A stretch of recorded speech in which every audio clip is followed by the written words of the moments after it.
Hey travelers, welcome back to Laura's Travel Talk. Today, we're going to look at something that a lot of people don't understand. The U.S. freeways, highways, road signs, and maps. It can feel like this in your brain when you're looking at it or thinking about it. But I grew up with a dad who made sure that we knew where every state was and every state capital. We had to memorize them. However, I grew up in a different time.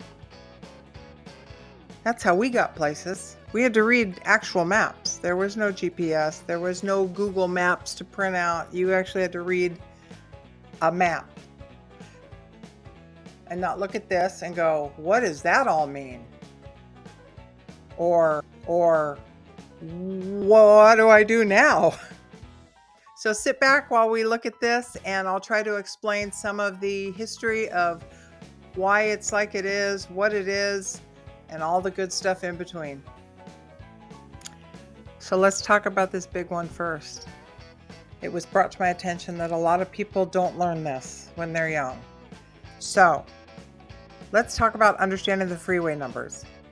Interstate freeways are numbered using a system. Odd numbers go north and south, and even numbers go east and west.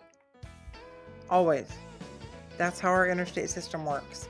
Lower numbers start in the southwest, and then they increase as you go north and east. You can understand why all of these numbers, you can see the 5, the 15, the 25, the 35, the 55, etc. They're all running east-west or north-south, just as they were intended to run. Now, if you get to a 3-digit interstate, those are loops or spurs off of main routes. Like this. If you're in the New York or DC area, you've got the, God help me, 295, 495, 695, 395, whatever. They're all spurs or loops off of the I-95, which runs from Boston down to Florida, because I've driven it. And then if you're in the San Francisco area, the Bay Area, you have all the 280, 580, 680, 880 spurs, or the 405, 605, all the spurs off of the 5. So either they're going to loop around a city and come back and connect if the digit starts with an even number. But if it starts with an odd number like I-395 or 195, it's just a spur off of the 95, and it's going to connect you to a whole different interstate freeway. Let that soak in. A lot of information. So this is what my dad taught us when we were young. And when I realized a lot of people never learned this, it all makes sense. And then, you can figure out how you can drive from California to Florida on one freeway, I-10, all the way out. You start at one beach and you end up at the other beach. And you can do it up north. It's a little through the hills and stuff, but you take like I-90 across and you end up from West Coast to East Coast. It's crazy, but it's fun to know. So chew on that for a bit. So the other little thing I thought I'd talk about is the colors of the signs, because it is universal across the United States. The green signs always are some kind of guidance or direction. Highway exits, city names, exit names, etc. Blue is services, gas, food, lodging, hospital. Brown, parks and recreation, historic sites, scenic byways. White, they're regulatory, so like the speed limit signs. And then red, obvious, stop. And then yellow are warnings, just like a yellow light is a warning. Curves, merging traffic, school zones. And then that orangey color is also a warning, but it is construction warning. So here's a sample of some of them. Good stuff, right? I mean, if you didn't know it, it's pretty interesting. So the next question is, how do I read a U.S. road map or a interstate road map. Well, most maps and GPS apps show the interstate routes as blue. So see that sample there? That's Connecticut. And all the blue signs are interstate routes, and all the white little placards are state routes. And the US state routes are in black and white with shields. Then when you get into the South, there's, for some reason, a whole lot more little state routes. Look at all those, this is North Carolina. Look at all those little white shields with routes. But state highways now, those are US routes and interstate routes. But state highways are differentiated by different states' choice. So for instance, some are shaped like Washington State is George Washington's profile. Kansas has the sunflower because they're the sunflower state. Pennsylvania is the Keystone State, so they have that shape of the keystone on a lot of their things there. And then California, I didn't even know this, and I grew up in California, but that rounded topped triangle for the California sign is supposed to be shaped like a spade, a shovel spade, for the gold rush of the 49ers in California. Who knew? So another thing I was going to add real quick was people ask, what's the difference between a highway and a freeway?